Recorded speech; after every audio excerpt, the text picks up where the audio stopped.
Hello and Jai Bharat everyone. How are you all? I hope you all are doing very well. So guys, this is mole concept lecture 24 और यूडियोमेट्री lecture 1.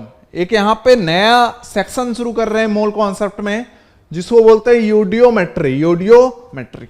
भाई हमने last class तक stoichiometry खत्म कर लिया था. जब stoichiometry हमने शुरू किया था तो हमने बताया था कि स्टाइकियोमेट्री को बेसिकली दो पार्ट में डिवाइड किया गया है, ग्रेविमेट्रिक एनालिसिस, वॉल्यूमेट्रिक एनालिसिस. अब ग्रेविमेट्रिक एनालिसिस में क्या क्या था? मास रिलेशनशिप था, मास वॉल्यूम रिलेशनशिप था. इस दोनों का हम डिटेल्ड चर्चा कर चुके हैं. और ये जो थर्ड वाला पार्ट था क्या, वॉल्यूम रिलेशनशिप, तो उसी को क्या बोलते हैं, उसी सेक्शन को क्या बोलते हैं, यूडियोमेट्री. बेसिकली इसमें क्या करते हैं कि यूडियोमेट्री में है ना गैस के बारे में पढ़ते हैं कि भाई गैस का जैसे कंबशन करा दिया, ठीक है, कंबशन मतलब समझते हो जला दिया है ना, तो वहां पे वॉल्यूम में रिलेशन निकालेंगे कि जलाया भाई जो प्रोडक्ट बना, तो इन दोनों के वॉल्यूम में रिलेशनशिप, मतलब वॉल्यूम रिलेशनशिप. और उससे फायदा क्या होता है, तो उससे हम क्या कर सकते हैं, percentage composition of gaseous mixture, molecular formula of gases, ये सारी कहानी कर सकते हैं. ठीक है, तो यूडियोमेट्री में बेसिकली हम क्या करेंगे, मेनली हम पढ़ेंगे गैसेज के रिएक्शन को, है ना, जिस रिएक्शन में गैस इन्वॉल्व होगा. जैसे हाइड्रोकार्बन को जला दिया, ठीक है, हाइड्रोकार्बन मतलब समझते हो कार्बन हाइड्रोजन का कंपाउंड, जैसे मीथेन है उसको जला दिया. अब उसका जो एनालिसिस है वो किससे करेंगे, यूडियोमेट्री से करेंगे. ठीक है, तो ये जो सेक्शन है गैस एनालिसिस का, उसी को हम क्या कहते हैं, यूडियोमेट्री कहते हैं. और उसमें ये लेक्चर नंबर 1. अब ये जो पूरा चैप्टर है, ये जो यूडियोमेट्री पूरा चैप्टर है, वो बेसिकली एक छोटे से नियम पे बेस्ड है, छोटे से नियम पे बेस्ड है. और ये हम लोग पढ़ चुके ऑलरेडी. ये क्या है भाई, अवोगाड्रोज लॉ. ये क्या है, अवोगाड्रोज लॉ पे बेस्ड है. अवोगाड्रोज लॉ पढ़ा है हमने मोल कॉन्सेप्ट में पहले, बिल्कुल सर पढ़ा था. क्या पढ़ा था कि at same temperature and pressure, at same temperature and pressure जो वॉल्यूम ऑफ गैस होता है ये डायरेक्टली प्रोपोर्शनल टू क्या होता है, मोल्स ऑफ गैस के. हाँ या ना? हाँ सर. जिनको नहीं पता है तो रिवाइज कर लेंगे, ठीक है, क्योंकि पढ़े बहुत दिन हो गए. PV is equal to NRT. हमारे पास अगर दो गैस है ना, और कुछ नहीं बोला तो आइडियल मानना है, तो दो गैस को अगर सेम टेम्परेचर सेम प्रेशर पे रखोगे तो देखो क्या होगा. गैस 1 के लिए आइडियल गैस इक्वेशन लगाओ तो ये क्या होगा, ध्यान से, गैस 1 के लिए आइडियल गैस इक्वेशन लगाओ तो प्रेशर P पे रखा, volume V1, this will be equal two moles gas के N1 और R. टेम्परेचर भी क्या रखा है, सेम, टेम्परेचर प्रेशर सेम रखना है. कहने का मतलब जो दूसरा गैस लेंगे उसका भी प्रेशर P ही होगा. अब वॉल्यूम तो V2 है, मोल्स क्या होंगे दूसरा वाला गैस का, N2R. टेम्परेचर दूसरे वाले गैस का भी क्या रखना है, सेम. तो अगर यहां पे ध्यान से देखो तो प्रेशर कैंसल, RT कैंसल, तो यहां पे क्या दिखा कि V1 is directly proportional to N1, V2 is directly proportional to N2. या फिर हम ये बोल सकते हैं कि जो वॉल्यूम रेशियो होगा ये बेसिकली किसके बराबर होगा, मोल रेशियो के बराबर होगा. अब जब मैंने ये डेरिवेशन तो अभी नहीं करा था, लेकिन ये जब हमने पढ़ा था ideal gas equation mole concept में, ठीक है, तो वहां पे हमने बताया था कि ये चीज बहुत ज्यादा इंपॉर्टेंट है, क्योंकि ये जो पूरा चैप्टर है वो इसी रूल पे चलेगा. कैसे मैं एक एग्जांपल से समझाता हूं. ठीक है, वो एग्जांपल क्या है कि जैसे मान लो मैं यहां पे एक रिएक्शन लिख रहा हूं, N2 gas plus 3H2 gas goes to 2NH3 gas, मतलब ये दोनों जब रिएक्ट कर रहा है तो 2 मोल अमोनिया बना रहा है.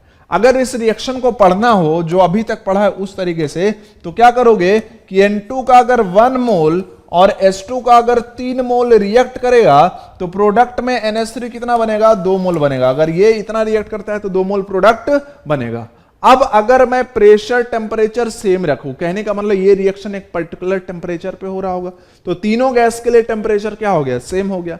ये रिएक्शन किसी पर्टिकुलर प्रेशर पे हो रहा होगा तो तीनों गैस के लिए प्रेशर भी क्या हो गया, सेम हो गया. तो जो वॉल्यूम का रेशियो है वही क्या, जो वॉल्यूम रेशियो है वो क्या हो जाएगा, मोल रेशियो. कहने का मतलब अगर मैं बोलता कि यहां पे N2, H2 और NH3 में जो मोल रेशियो है वो क्या है, तो ये सर 1:3:2 है. तो अगर मैं वॉल्यूम रेशियो भी लिखूंगा तो क्या होगा, 1:3:2 होगा. कहने का मतलब अगर 1 मोल चाहिए इसके 3 मोल से रिएक्ट करने के लिए, तो इसको दूसरे शब्दों में ऐसा भी बोल सकते हैं कि इसका एक वॉल्यूम चाहिए तो इसका क्या चाहिए, ट्रिपल, मतलब 3 वॉल्यूम चाहिए रिएक्ट करने के लिए. और जो NH3 बनेगा वो कितना बनेगा, 2 वॉल्यूम. अब कुछ लोग ये समझ नहीं पा रहे होंगे कि ये वॉल्यूम लिखा है इसका मतलब क्या है। देखो ऐसे, अगर N2 1 ml है, एग्जांपल समझा रहा हूं, अगर ये 1 ml है तो H2 फिर रिक्वायर्ड कितना होगा कंप्लीट रिएक्शन के 3 ml, और इन दोनों के रिएक्शन से NH3 क्या बनेगा 2 ml बनेगा। या फिर अगर लीटर के फॉर्म में लिखना चाहते हो तो अगर ये 1 लीटर है तो कंप्लीट रिएक्शन के लिए H2 कितना रिक्वायर्ड होगा 3 लीटर रिक्वायर्ड होगा, और NH3 क्या बनेगा भाई 2 लीटर बनेगा। ठीक है, तो क्या बात समझ में आ गया कि यूडियोमेट्री में बेसिकली हम क्या करेंगे, गैसेस के रिएक्शन देखेंगे। अब मोल फॉर्म में नहीं, हम किसके फॉर्म में देखेंगे, वॉल्यूम के फॉर्म में देखेंगे, वॉल्यूम वॉल्यूम रिलेशनशिप निकालेंगे। बात क्लियर है कि नहीं है, बात क्लियर है कि नहीं है। तो पहले जो पढ़ा था वही अप्लाई हो रहा है, जस्ट मोल के जगह पे क्या आ रहा है, वॉल्यूम आ रहा है। ठीक है, और इसमें कोई दिक्कत वाली भी बात नहीं है। अवोगाड्रोस लॉ अगर समझ में आ गया है तो बहुत बढ़िया है कि अवोगाड्रोस लॉ क्या कहता था कि सिमिलर टेम्परेचर प्रेशर पे जो वॉल्यूम रेशियो होगा वो क्या होगा, मोल रेशियो के बराबर होगा। देख लो और लिख लो, किसी को कोई डाउट होगा तो बताना। ठीक है, ये वॉल्यूम लिखने में किसी को कोई डाउट है कि कैसे ये 1 वॉल्यूम है 3 वॉल्यूम, इसका मतलब क्या है। ठीक है, नहीं होगा। तो अवोगाड्रोस लॉ लिख लिया, इस रिएक्शन को लिख लो। इस रिएक्शन को पढ़ना समझ गए कि अब यूडियोमेट्री में हम कैसे पढ़ेंगे कि अगर इसका 1 वॉल्यूम रिएक्ट करेगा तो इसका 3 वॉल्यूम रिएक्ट करेगा और NH3 का 2 वॉल्यूम बनेगा। ठीक है, तो यूडियोमेट्री में इस तरीके से रिएक्शन को पढ़ेंगे। अगर ये एक सेंटेंस तुम समझ जाते हो कि यूडियोमेट्री में इस तरीके से रिएक्शन को पढ़ेंगे तो चीजें क्या हो जाएगी, आसान हो जाएगी। ठीक है, अब इसमें कुछ इंपॉर्टेंट रिएक्शंस है, उसको नोट कर लेना। ये कुछ इंपॉर्टेंट रिएक्शन है जो कि तुम्हें आने चाहिए, है ना, और ये धीरे धीरे जो है वो याद ही हो जाता है, बहुत ज्यादा इसमें याद करने वाली बात नहीं है। तो ये सब लोग क्या करेंगे, नोट कर लेंगे। जैसे carbon solid plus O2 gas क्या बनाएगा, CO2 गैस बनाएगा। इसी तरीके से कुछ रिएक्शंस है, और यहाँ पे जो सबसे ज्यादा इंपॉर्टेंट रिएक्शन है उसकी अगर बात कर लें तो फर्स्ट वाला रिएक्शन बहुत ज्यादा इंपॉर्टेंट है, फोर्थ वाला रिएक्शन बहुत ज्यादा इंपॉर्टेंट है। ठीक है, ये दोनों बहुत ज्यादा यूज होता है ना। तो इसको नोट करो सब लोग फटाफट, 1 मिनट का टाइम है, नोट कर ले।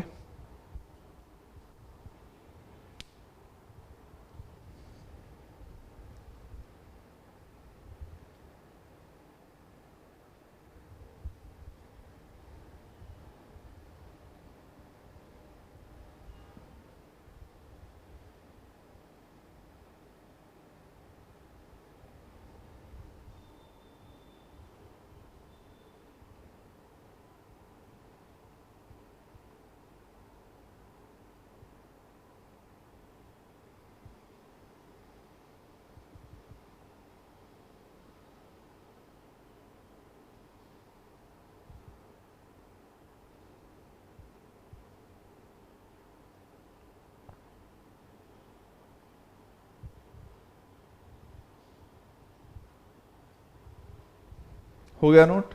अब पढ़ते हैं कि जो यूडियोमेट्री का जनरल प्रोसीजर है वो क्या है। तो जनरल प्रोसीजर देखो क्या है, क्या करते हैं कि जैसे जिस हाइड्रोकार्बन को, सपोज दैट कि मीथेन है या इथेन है, जिसको हमें क्या करना है, जलाना है, कंबशन कराना है, तो उसको एक डिवाइस होता है, यूडियोमीटर बोलते हैं इसको।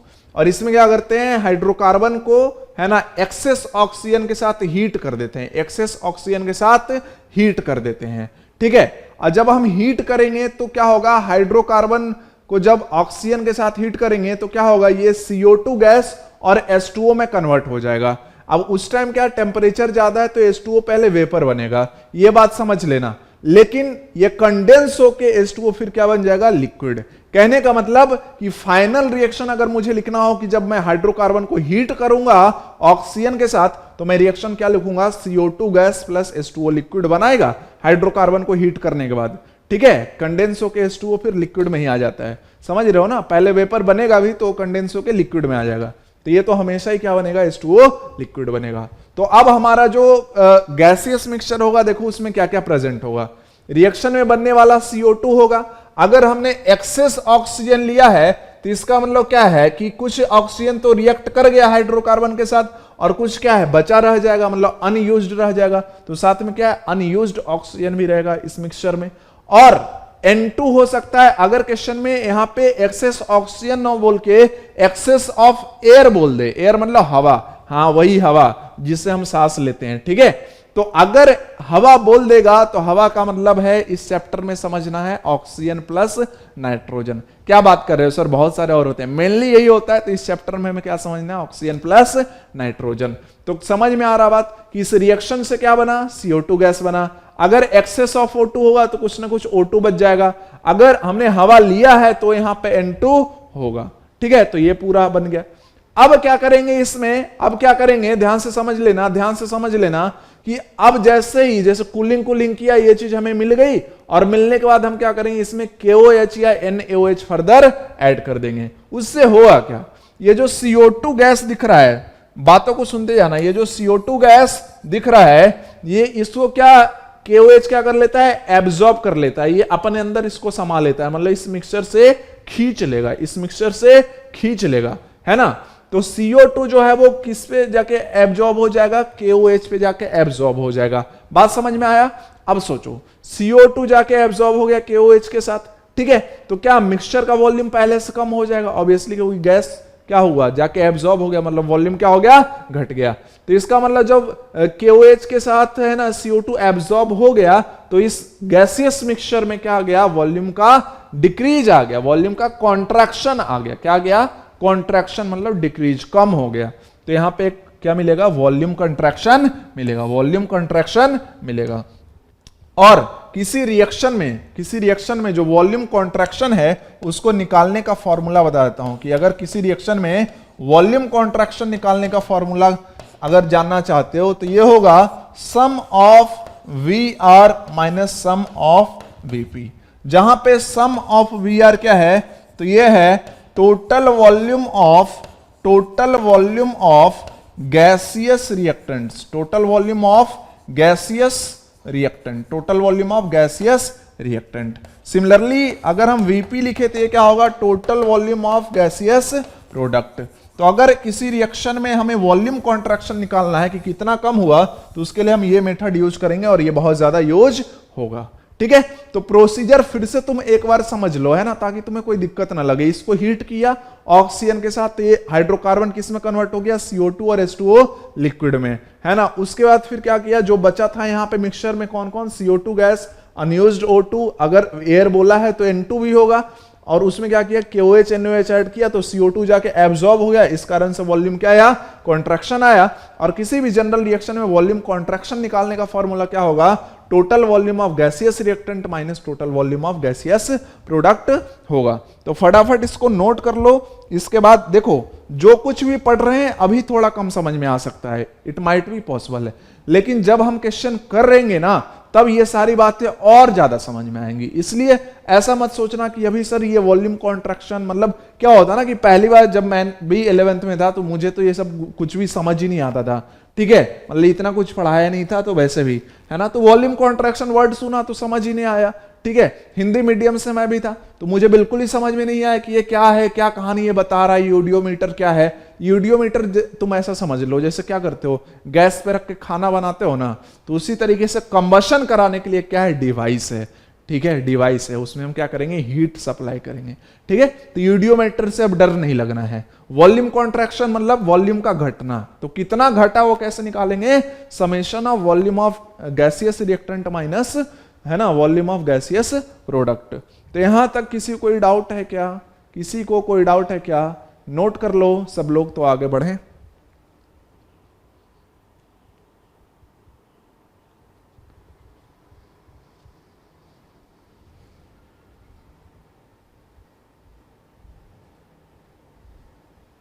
हो गया नोट?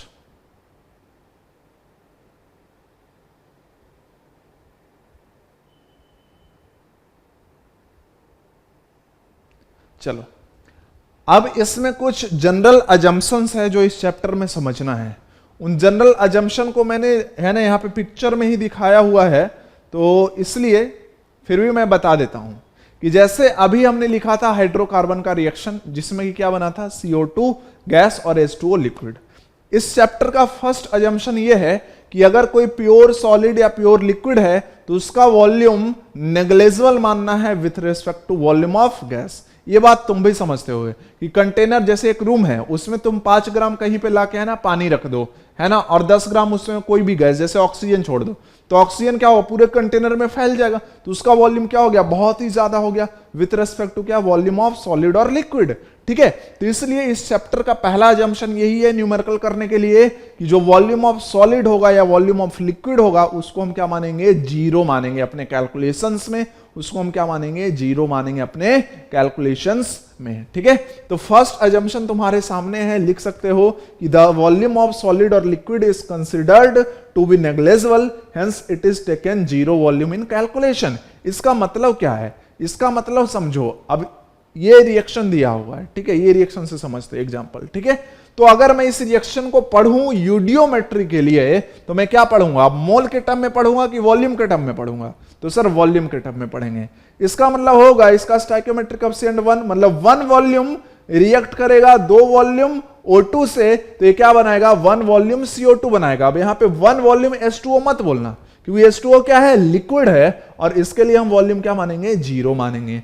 ठीक है, समझ में आ गया, समझ में आ गया मैं क्या कहना चाह रहा हूं, समझ में आ गया कि जो प्योर सॉलिड है, प्योर लिक्विड है, उसका वॉल्यूम इस चैप्टर में क्या मानना है अपने कैलकुलेशन में, जीरो मान के ही कैलकुलेशन करना है। सेकंड अजम्पशन ये है कि अगर क्वेश्चन में कहीं एयर बोला है तो एयर को हम समझेंगे N2 और O2 का मिक्सचर है, बस N2 और O2 का मिक्सचर है। ठीक है, यही हम समझेंगे। ठीक है, थर्ड अजम्पशन ये है कि जो N2 होता है नाइट्रोजन, ठीक है, तो ये क्या होता है, नॉन कंबस्टिबल गैस होता है। ये क्या होता है, नॉन कंबस्टिबल, मतलब वो जलेगा नहीं, N2 अगर जलाओगे तो जलेगा नहीं, तो नॉन कंबस्टिबल गैस है ना, ये मान के चलना है। अब दिमाग लगाना, क्या करना, दिमाग लगाना। हमारे पास गैसियस मिक्सचर है, मान लो कोई हाइड्रोकार्बन है, वहां पे N2 है और O2 है। ठीक है, तो N2 क्या है, ये जल वल नहीं रहा है, मतलब बिफोर कंबशन और आफ्टर कंबशन की बात करें तो N2 तो क्या रह गया, एज इट इज रह गया। तो क्या N2 के वॉल्यूम में कोई चेंज आएगा, जैसे N2 अगर पहले था 5 ml, तो आफ्टर कंबशन भी N2 की वॉल्यूम क्या होगी, 5 ml ही होगी, क्योंकि उसका कंबशन हुआ ही नहीं, वो किसी और में कन्वर्ट हुआ ही नहीं। अब ऐसा हम क्यों मानते हैं कि N2 जो है वो कंबस्टिबल गैस नहीं है, उसका एक जो रीजन है वो हम लोग पढ़ेंगे पी ब्लॉक में, कि नाइट्रोजन ट्रिपल बॉन्ड नाइट्रोजन होता है, जो N2 मॉलिक्यूल है उसमें नाइट्रोजन और नाइट्रोजन के बीच क्या होता है, ट्रिपल बॉन्ड होता है, और ये बॉन्ड क्या है, बहुत ज्यादा स्ट्रांग है, तो इसको तोड़ने के लिए बहुत ज्यादा एनर्जी की रिक्वायरमेंट है, और ये बॉन्ड नॉर्मल टेम्परेचर पर नहीं टूटता, ये 2000 केल्विन पे टूटता है। 2000 केल्विन पे एक रिएक्शन बताऊंगा पी ब्लॉक में कि 2000 केल्विन पे N2 जो है वो O2 से रिएक्ट करता है, उसके पहले नहीं। तो इसलिए जो हमारा क्वेश्चन होगा उसमें हम यही मानेंगे कि N2 क्या है, नॉन कंबस्टिबल है, नॉन कंबस्टिबल है, क्योंकि कोई टेम्परेचर मेंशन नहीं किया रहेगा, या 20, 40, 50, 60 डिग्री मेंशन किया रहेगा, तो ये क्या है, नॉन कंबस्टिबल है। तो ये 3 जनरल अजम्पशन है, शॉर्ट में लिखना चाहो लिख सकते हो कि सॉलिड लिक्विड की वॉल्यूम जीरो माननी है इस चैप्टर में, एयर को N2 प्लस O2 मानना है, N2 को नॉन कंबस्टिबल मानना है। ठीक है, अब देखो ध्यान से, अब देखो ध्यान से, इतना समझ में आया सबको, सबको आया समझ में, बोलो यार, सबको आ गया क्या? आज का क्लास बहुत ज्यादा इंपॉर्टेंट है, क्योंकि आज ही का क्लास डिसाइड करेगा कि तुम्हें यूडियोमेट्री कितना समझ में आता है। ठीक है, तो आज का क्लास एकदम ढंग से कर लेना है, उसके बाद बड़े से बड़े क्वेश्चन को आसानी से तुम कर सकते हो। ठीक है, तो इसलिए बीच बीच में थोड़ा सा टाइम दे रहा हूं ताकि तुम चीजों को लिख लो तो तुम्हें ज्यादा समझ में आ जाएगा।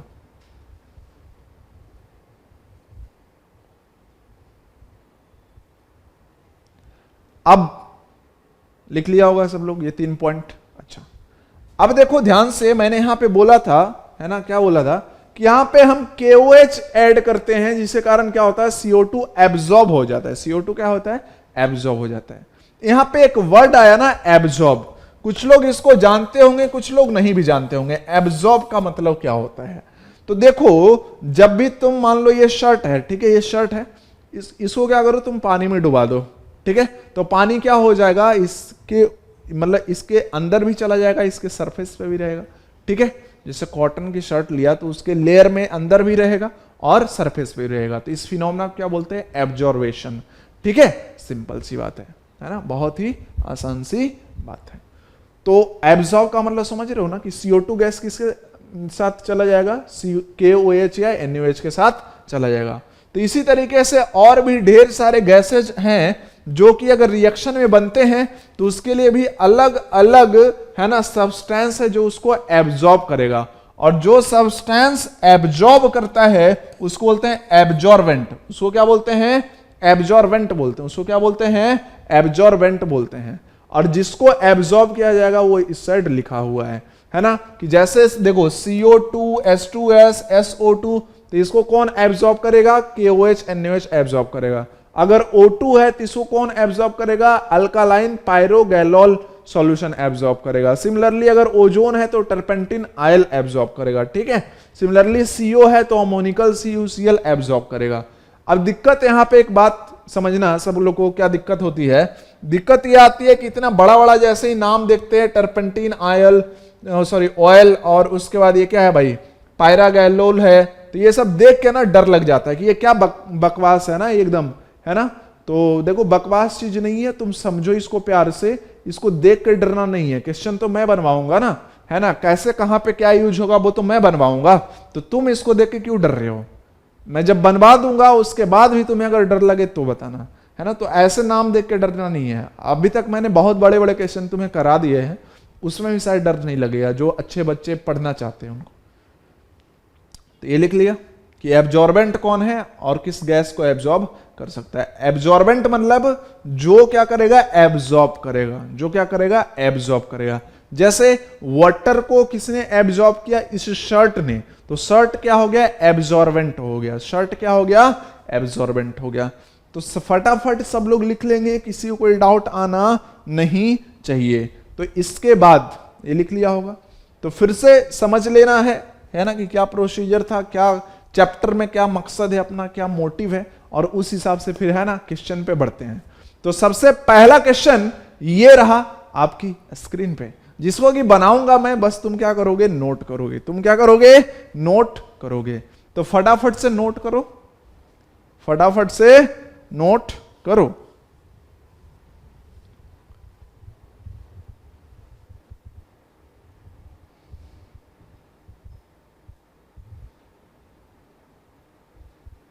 हो गया? चलो मैं बनाता हूं, तुम लोग इसमें अभी हाथ भी मत लगाना, नहीं तो बड़ा दिक्कत होगा तुमको, है ना।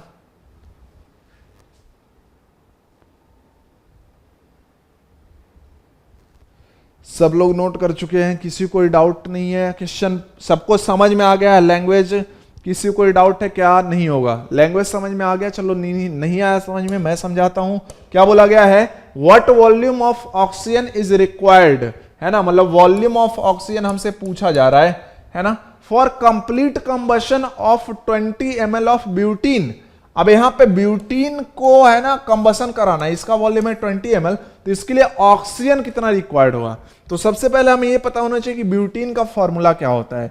ब्यूटीन का फॉर्मूला क्या होता है? तो ब्यूटीन का फॉर्मूला होता है, सबको पता है क्या? ब्यूटीन का फॉर्मूला होगा C4H8। C4H8। सर ये कैसे पता चलेगा? देखो बचपन में अगर नहीं पढ़ा है तो मैं बता दूं कि अल्केन का मतलब क्या होता है। अल्केन का जनरल फॉर्मूला होता है CnH2n+2। CnH2n+2 कहने का मतलब अगर n की वैल्यू तुम 1 रखोगे तो ये क्या हो जाएगा? CH 2 × 1+2 मतलब 4, तो इसको क्या बोलते हैं? मीथेन, है ना, इसको क्या बोलते हैं? मीथेन। अगर n की वैल्यू तुम 2 रखते तो यहां पे क्या आता है? C2, और यहां पे क्या आता है? 2 × 2 4+2 मतलब H6, तो C2H6 क्या होता है? इथेन। मतलब ये जो N दिख रहा है ना वही लगाते जाना है कि एक कार्बन में मिथ है, दूसरे कार्बन में इथ है, तीसरे कार्बन अगर आता तो प्रोप आता, चौथे में ब्यूट आता। तो अगर ये अल्केन है तो N लग जाएगा। जैसे अगर 4 कार्बन का अल्केन है तो ब्यूटेन बोलेंगे। अब उसी में एक प्रजाति होती है, उसी में एक प्रजाति होती है, क्या होती है? अल्कीन, है ना, समझ लेना, अल्कीन। तो अल्कीन का जनरल फॉर्मूला क्या होगा? CnH2n। CnH2n, ठीक है। तो जैसे अगर कार्बन 1 लिया तो क्या अल्कीन बनेगा? C2 नहीं, अल्कीन नहीं बनेगा। कार्बन 1 लिया तो कहां बनेगा? 2 लिया तो क्या हो जाएगा? ये C2 और ये क्या हो जाएगा? H4, है ना। तो इसको क्या बोलेंगे भाई? 1 में मिथ, 2 में इथ, तो ये क्या हो गया? इथीन हो गया। सिमिलरली अगर 3 कार्बन ले तो क्या हो जाएगा? C3H6, तो इसको बोलेंगे प्रोपीन। सिमिलरली 4 कार्बन ले तो ये हो जाएगा C4H8 फॉर्मूला, इसको क्या बोलेंगे? ब्यूटीन, ठीक है। तो ब्यूटीन का मतलब क्या होता है? C4H8 होता है। बात समझ में आया? तो अगर लिखना चाहते हो अल्केन और अल्कीन का जनरल फॉर्मूला तो फटाफट लिख सकते हो। ठीक है, लिख लो। लिख लिया? चलो अब आ जाता है क्वेश्चन पे कि what volume of oxygen is required for complete combustion of 20 ml butene. तो इसका मतलब क्या करना पड़ेगा, रिएक्शन लिखना पड़ेगा किसका, ब्यूटीन का। ब्यूटीन क्या है भाई, गैस है, इसका रिएक्शन कराया किससे, ऑक्सीजन गैस से, है ना। तो एक बात बताना, जब इसका रिएक्शन कराएगा तो प्रोडक्ट क्या बनेगा। आज ही पढ़े हैं कि यह हाइड्रोकार्बन है, तो जब इसका रिएक्शन कराएंगे तो बनेगा CO2 गैस और प्लस क्या बनेगा भाई, H2O लिक्विड। और क्या बनेगा भाई, H2O लिक्विड बनेगा, हाँ या ना। हाँ, अब इस रिएक्शन को बैलेंस कर लो तभी तो कुछ भी कर पाओगे, ठीक है, तभी कैलकुलेशन कर पाओगे। तो हाँ सर, रिएक्शन को बैलेंस कैसे करेगा, देख सिंपल मेथड। कार्बन क्या है, 4 है, तो इधर भी कार्बन क्या होना चाहिए, 4। अब 4 कार्बन हो गए, उसके बाद ऑक्सीजन देख, तो इधर 8 है, इधर क्या दिख रहा है, 2 दिख रहा है, तो यहां पे भी क्या आएगा, 4 आएगा। ठीक है, अब इधर O2 और उधर O2 अनबैलेंस है, उसकी जिंदगी बिगड़ गई, है ना। लेकिन उसके लिए सब मोह माया नहीं है जो बर्दाश्त कर लेगा, बोलेगा हमको भी बैलेंस करो। तो कैसे बैलेंस करेंगे, 4 ऑक्सीजन यहां पे और 4 दूना 8 ऑक्सीजन यहां पे, तो 8 और 4 क्या हो गया, 12। तो यहां पे क्या लगाना पड़ेगा, हमको 6 लगाना पड़ेगा। बात समझ में आया। तो इस तरीके से रिएक्शन क्या कर सकते हैं, हम बैलेंस कर सकते हैं। क्लियर है, क्लियर है। ब्यूटीन का रिएक्शन लिख दिया ऑक्सीजन के साथ, हाँ भाई। अब अगर हम इस रिएक्शन को पढ़ना चाहते हैं तो कैसे पढ़ेंगे, कि अगर इसका 1 वॉल्यूम है तो इसका कितना वॉल्यूम चाहिए कंबशन के लिए, 6 वॉल्यूम चाहिए, और तब ये बनेगा कितना, तो ये बनेगा 4 वॉल्यूम। और इसका कितना वॉल्यूम बनेगा, तो ये प्योर लिक्विड है, तो इसका वॉल्यूम क्या मानेंगे, 0 बनेगा। ठीक है, तो इसका मतलब हम ऐसा कह सकते हैं कि अगर इसका 1 ml हो, इसी चीज को क्या लिख सकते हैं कि अगर इसके 1 ml का कंबशन कराना है तो O2 कितना चाहिए, हमें 6 ml चाहिए, और ये बनेगा कितना, 4 ml बनेगा, और ये कितना, 0। ठीक है, तो यहां पे कह रहा था कि 20 ml ब्यूटीन के लिए बताओ कितना चाहिए। तो अगर 1 ml के लिए 6 ml O2 रिक्वायर्ड है, तो अगर इसका हम 20 ml का कंबशन कराना चाहते हैं तो क्या यहां पे 6 × 20 ml रिक्वायर्ड होगा, 6 × 20 ml रिक्वायर्ड होगा, मतलब volume of O2 required, volume of O2 required, this will be equal to 120 ml answer. ठीक है, simple, clear, clear, concept clear. ये सब बेसिक क्वेश्चन करा रहा हूं अभी, है ना, फिर बड़े बड़े क्वेश्चन आएंगे, यही बेस बनेगा, डायरेक्ट बड़े क्वेश्चन पे नहीं जा सकते। ठीक है, इसी क्वेश्चन में अगर ऐसा पूछ देता, इसी क्वेश्चन में ऐसा पूछ देता कि what is the volume of CO2 produced upon complete combustion of 20 ml C4H8, 20 ml of C4H8, तो सोच अगर ये 20 ml का कंबशन कराएंगे तो ये कितना बनेगा, 20 × 4, तो क्या आ जाता आंसर, 80 ml आ जाता। क्लियर है। तो फिर से अपना स्टाइल, एक बार क्वेश्चन को फिर से देखेंगे और फिर से सॉल्यूशन देखेंगे, तब हम समझेंगे कि हाँ हमें समझ में आया कि क्या पूछा था, what volume of oxygen is required for complete combustion of butene. ठीक है, तो पहले क्या किया, कंबशन का रिएक्शन लिख दिया। तो रिएक्शन कैसे लिखा, हाइड्रोकार्बन किस में कन्वर्ट होगा, CO2 गैस और H2O लिक्विड में कन्वर्ट होगा, ये कंफर्म है। अब इसको पढ़ेंगे तो 1 वॉल्यूम, इसका स्टोइकियोमेट्रिक कोएफिशिएंट 6 है, तो इसका 6 वॉल्यूम, ये दोनों जब रिएक्ट करेगा तो इसका बनेगा 4 वॉल्यूम, ये चूंकि प्योर लिक्विड है तो क्या मानेंगे, 0 वॉल्यूम। इससे क्या किया हमने, सॉल्यूशन निकाल दिया। तो क्या किसी भी बंदे या बंदी को, जो भी है, उसको डाउट आया क्या, इस बेसिक क्वेश्चन में डाउट आया, नहीं आया होगा तो बढ़ते हैं फिर अगले क्वेश्चन की तरफ। तो सेकंड क्वेश्चन ये रहा आपकी स्क्रीन पे, और फटाफट सब लोग क्वेश्चन को लिखेंगे, उसके बाद मैं बताऊंगा। ठीक है, बाकी कोई हाथ नहीं लगाया, बस क्वेश्चन को लिखो सब लोग जल्दी से।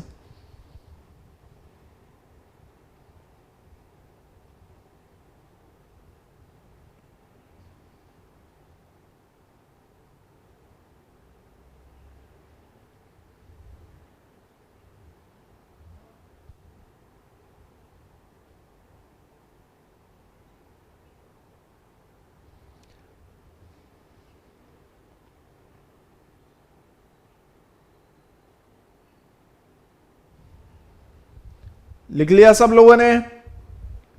अब पढ़ो क्वेश्चन सब लोग, क्या बोल रहा है, इफ अ मिक्सचर कंटेनिंग, चलो मैं इसको बना ही देता हूं। ठीक है, सब लोगों ने लिख लिया होगा क्वेश्चन को, है ना, किसी कोई डाउट नहीं आया, पढ़ के क्वेश्चन समझ में आ गया कि हमसे क्या पूछा जा रहा है, ये पहले समझ में आना चाहिए सबको। क्या बोला है, if a mixture containing 12 litres of hydrogen, and 11.2 litre of chlorine. कहने का मतलब एक मिक्सचर है, किसका किसका है, H2 है और Cl2 है, ये जो है वो 12 लीटर, और क्लोरीन कितना दिया है भाई 11.2 litre, is exploded in an eudiometer. मतलब यहां पे क्या कर दिया, यूडियोमीटर में रख के इसको हीट कर दिया है ना, एक्सप्लोड मतलब ऐसा नहीं, फोड़ दिया, हीट कर दिया, कंबशन करा दिया।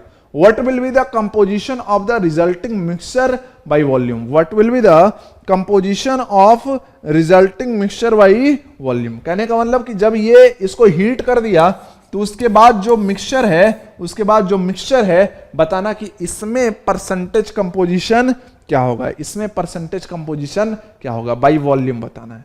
अब देखो सबसे पहले हमें यह समझना पड़ेगा कि इसको हीट किया तो क्या इफेक्ट होगा, है ना। तो बेसिकली क्या किया, H2 और Cl2 को रख के हीट कर दिया बस। मतलब H2 भी यहां पे क्या है, गैस है, Cl2 भी क्या है, गैस है। बताना क्या बनेगा, तो अभी रिएक्शन लिखा भी था और वैसे भी ये तो बहुत सिंपल रिएक्शन है। क्या बनेगा, 2HCl गैस बनेगा, हाँ या ना।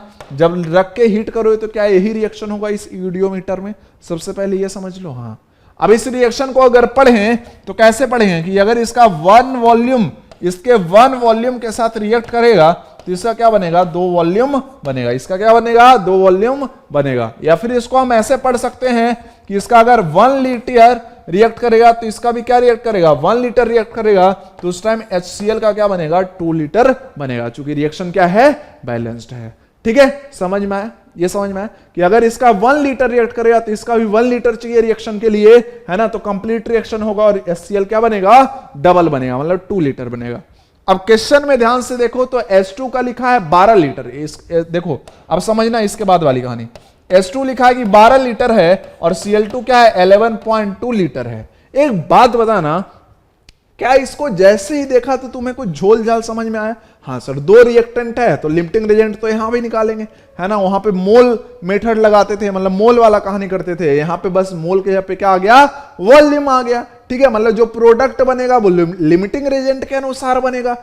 वैसे भी देख के समझ में आ रहा था कि इसका 11.2 लीटर लिया, इसका 12 लीटर लिया, ये कैसे, क्या कंप्लीट दोनों खत्म हो जाएंगे? नहीं। क्यों? अगर इसका एक रिएक्ट कर रहा है तो इसका भी तो 1 ही लीटर रिएक्ट कर रहा है। इसका मतलब मैं बोलूं कि इन दोनों को देखकर हमें समझ में आ गया कि अगर ये वाली वैल्यू क्या है, कम है, 11.2 क्या है, कम है। यहां पर जो लिमिटिंग रेजेंट होगा वो क्या होगा भाई, लिमिटिंग रेजेंट कौन होगा, Cl2 होगा। लिमिटिंग रेजेंट निकालने का सेम मेथड, वहां पर क्या करते थे, मोल अपॉन स्टोइकियोमेट्रिक कोएफिशिएंट, यहां पे क्या करोगे, वॉल्यूम अपॉन स्टोइकियोमेट्रिक कोएफिशिएंट। और वैसे तो कॉमन सेंस ही दिख रहा था कि ये कम है ना, और 1:1 में ही रिएक्शन होना है। तो अगर ये 11.2 लीटर रिएक्ट करेगा तो ये भी कितना रिएक्ट करेगा, 11.2 लीटर ही रिएक्ट करेगा। मतलब जो है वो यहां पे बचा हुआ रह जाएगा, मतलब H2 जो है वो बचा हुआ रह जाएगा। और ये कितना बचा रह जाएगा, 12 - 11.2, मतलब 0.8 लीटर जो है वो बचा हुआ रह जाएगा, ये अनरिएक्टेड रह जाएगा। ठीक है, अच्छा, मतलब लिमिटिंग रेजेंट ये है, 11.2 लीटर रिएक्ट किया।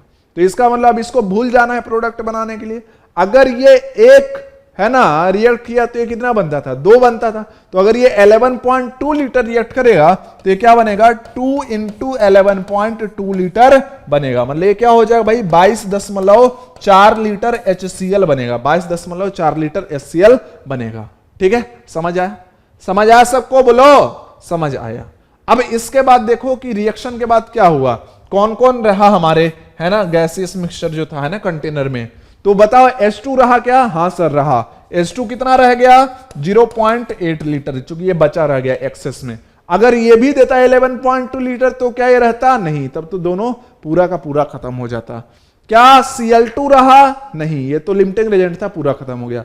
क्या HCl, हाँ सर वो तो बना ही है, और HCl कितना बना, 22.4 लीटर।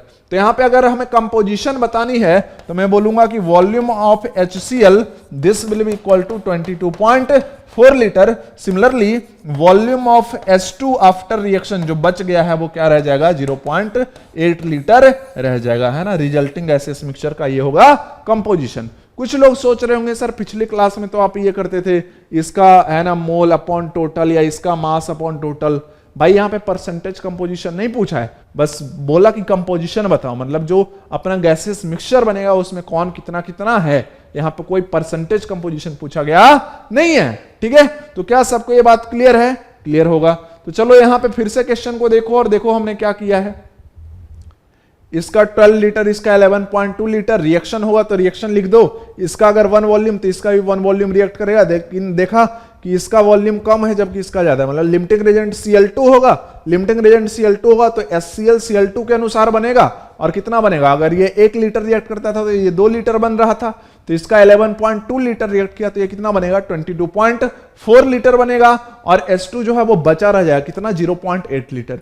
मतलब ये रिएक्शन होने के बाद अपने कंटेनर में H2 0.8 लीटर होगा और HCl 22.4 लीटर होगा। यही क्या हो गया, आंसर हो गया कंपोजिशन के लिए, यही क्या हो गया आंसर।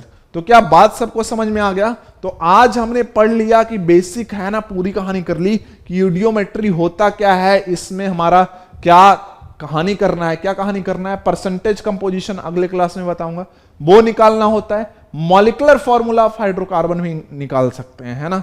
मॉलिक्यूलर फॉर्मूला एक्सपेरिमेंटली ऐसे निकालते हैं कि कोई अगर गैस है, पता है कि हाइड्रोकार्बन है, तो ये कौन सा हाइड्रोकार्बन है, लैब में ये पता करने के लिए यूडियोमेट्री का सहारा लेते हैं। तो अगले क्लास में हम पढ़ेंगे परसेंटेज कंपोजिशन, उसके बाद मॉलिक्यूलर फॉर्मूला कैसे निकालते हैं। तो बेसिकली यूडियोमेट्री में प्रैक्टिस सेशन लगाकर 4 क्लास चलेगा, 4 क्लास में ये हो जाएगा, ठीक है। तो आज का क्लास सबसे ज्यादा इंपॉर्टेंट था, ठीक है, क्योंकि सारी कहानी आज ही छुपी है कि कौन किसको एब्जॉर्ब करेगा, ये वैसे याद नहीं करना, धीरे धीरे चीजें आती रहेगी, ठीक है।